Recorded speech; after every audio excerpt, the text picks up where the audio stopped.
कि इस भारत भूमि पर एक बार भीषण जुआ का खेल हुआ। इस भारत भूमि पर एक बार भीषण जुआ का खेल हुआ। प्रतिद्वंदी रक्त एक मित्रों भाई से भाई का मेल हुआ। प्रतिद्वंदी रक्त एक मित्रों भाई से भाई का मेल हुआ। एक तरफ थे पांडुपुत्र, एक तरफ रहा कौरव समाज। उस शशांक समक्ष डूब रहा था धार्मिक जहाज। उस नेत्रहीन शशांक समक्ष था डूब रहा धार्मिक जहाज। जब हार गए सब धर्मराज तब द्रुपद सुता पर दांव लगा। जब हार गए सब धर्मराज तब द्रुपद सुता पर दांव लगा। किंतु यहाँ भी धर्मराज को कुटिल चाल दे गई दगा। तब यहाँ भी धर्मराज को कुटिल चाल दे गई दगा। पासे गिरते ही दुर्योधन ने चिल्लाकर आदेश दिया। पासे गिरते ही दुर्योधन ने चिल्लाकर आदेश दिया। मध्य सभा तब दुशासन ने अग्निसुता को खड़ा किया। मध्य सभा तब दुशासन ने अग्निसुता को खड़ा किया। अग्निसुता की अग्नि परीक्षा अब दुशासन के सम्मुख थी। पंचाली की प्रचुर वेदना सिंहासन के सम्मुख थी। अग्निसुता की अग्नि परीक्षा अब दुशासन के सम्मुख थी। पंचाली की प्रचुर वेदना सिंहासन के सम्मुख थी। दुर्योधन ने कहा दुशासन से पल भर में निर्वस्त्र करो। दुर्योधन ने कहा दुशासन से पल भर में निर्वस्त्र करो। और दुर्योधन ने कहा दुशासन से पल भर में निर्वस्त्र करो। बोला था अंधों का अंधा उर्वीच जरा सा ध्यान धरो। केस पकड़कर दुशासन ने झटके से पल्लू खींच लिया। एक शिकारी ने जैसे मानो मछली को भींच लिया। एक शिकारी ने मानो जैसे मछली को भींच लिया। रुदन बिलाप देखे अबला सभी सभापति मौन रहे। रुदन बिलाप देखे अबला का सभी सभापति मौन रहे। अत्याचारी के पंजों से कोटि वज्र संबार सहे। कहा द्रोण से यज्ञ सुता ने गुरुवर नेत्रहीन हो क्या। कहा द्रोण से यज्ञ सुता ने गुरुवर नेत्रहीन हो क्या। भीष्म और संजय से बोली काका तेजहीन हो क्या। बंकिम नजर घुमा कर देखा। वहां पे उसके सबसे बड़े दुश्मन पांडव ही उस समय दिखाई दे रहे थे। बंकिम नजर घुमा कर देखा पांडुपुत्र दल अरिदल था। किरण कहे क्या दृश्य वहां का सभा मध्य सब दलदल था। किरण कहे क्या दृश्य वहां का सभा मध्य सब दलदल था।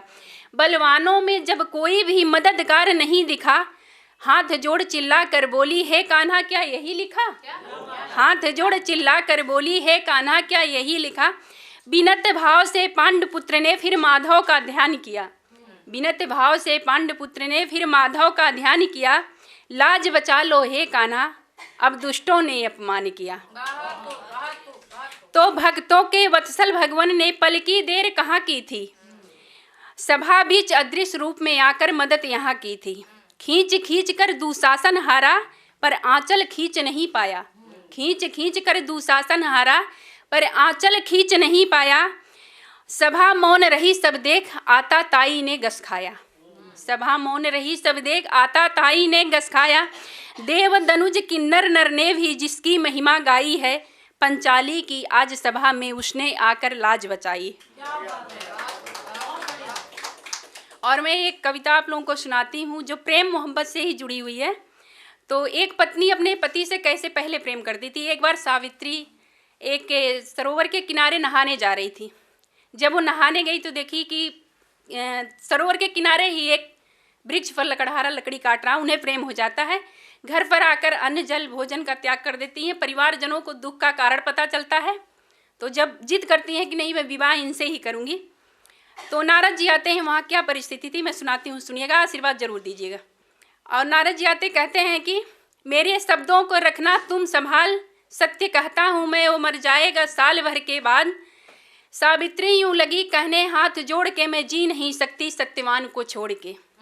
जीने मरने की कोई राह नहीं हो जाऊंगी विधवा मुझे परवाह नहीं। सत्यवान लकड़हारा है जानती हूँ मैं लेकिन फिर भी उनको ही अपना पति मानती हूँ मैं। सत्यवान को अच्छी तरह पहचान चुकी हूँ कसम भगवान की अपना पति मान चुकी हूँ। मानी न एक सभी ने मना लिया एक रोज शादी सत्यवान से रचा लिया। शादी रचा के जंगल में जाके रहने लगी पति के संग। तूफान में भी तान दिया प्यार का पतंग। हंस हंस के हुक्म पति का बजाती थी रात दिन। दुख में भी मग्न रहती थी ओ नारी सुहागिन। महल की रानी झोपड़ी में जाके बास की, दिन रात थी सेवा में ससुर और सास की। पर नारद मुनि की बात उसे नहीं थी भुलानी, दिन जिंदगी की गिनती चली सत्य की रानी। जिस दिन बीता 1 साल सुनिए ध्यान से, सत्यवान चला जंगल में लकड़ी काटने, हंस के पकड़ के पति का हाथ, आज मैं भी चलूंगी तुम्हारे साथ। पति व पत्नी दोनों पहुंचे जंगल में जाकर, जैसे सत्यवान पेड़ पर चढ़ा गिरा चकराए कर। सावित्री ने लोक उसे अपने आंचल में लिया, फिर लिटाकर लगी सर को दबाने, यमराज के बेकार गए सारे बहाने। कुछ देर इंतजार यूं यमराज ने किया, फिर प्राण सत्यवान का मुट्ठी में लिया। प्राण लेके अदमपुर की राह ली, तब दामन पकड़कर सावित्री उनसे बोली, छीना सिंदूर तूने मेरा पर कुछ सोचा विचारा नहीं, बिना पति के मैं रहूंगी कैसे, बिना पति का गुजारा नहीं। यमराज ने उधर रुक करके मुख को नहीं मोड़ा, सावित्री ने भी उनका पीछा नहीं छोड़ा। कुछ दूर यमराज आगे को जैसे बढ़े, सावित्री को पीछे आते देख हो गए खड़े। बोले कोई बर तू मांग ला, घर लौट जा भगवान के लिए, ये परिश्रम तुम्हारा निष्फल है जो तुम कर रही हो सत्यवान के लिए। सावित्री बोली वरदान अगर देना है तो दीजिए, इकलौती बेटी हूँ अपने बाप की, 100 पुत्र मेरे बाप को वरदान दीजिए। वरदान देके यमराज आगे को जैसे जाते हैं, सावित्री को फिर पीछे देख गुस्से से कहते हैं, कोई दूसरा वर मांग ला, घर लौट जा भगवान के लिए, ये परिश्रम तुम्हारा निष्फल है जो तुम कर रही हो सत्यवान के लिए। सावित्री बोली अगर मेरे सास ससुर का मिल जाता तख्त ताज, तो भी शायद बन जाता मेरा थोड़ा काज। वरदान दे के यमराज आगे को जैसे बढ़ते, सावित्री को फिर आते देख गुस्से से कहते, मन में तूने अपने क्या ठानी है, कहीं नुकसान न पहुंचा दे ये तेरी नादानी। सावित्री बोली अंतिम वरदान ये पाऊंगी, कसम भगवान की अपने घर को लौट जाऊंगी।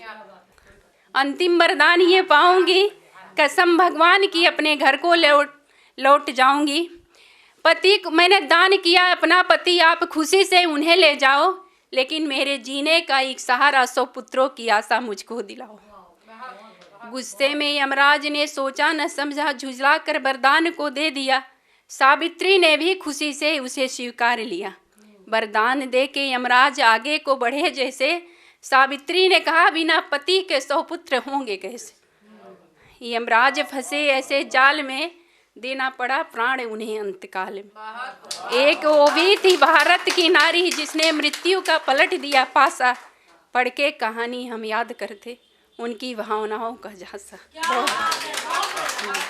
अगर आप ये वीडियो YouTube पर देख रहे हैं तो हमारे चैनल को सब्सक्राइब करें और बेल आइकन को दबाना ना भूलें। अगर आप Facebook पर ये वीडियो देख रहे हैं तो हमारे पेज को लाइक करें।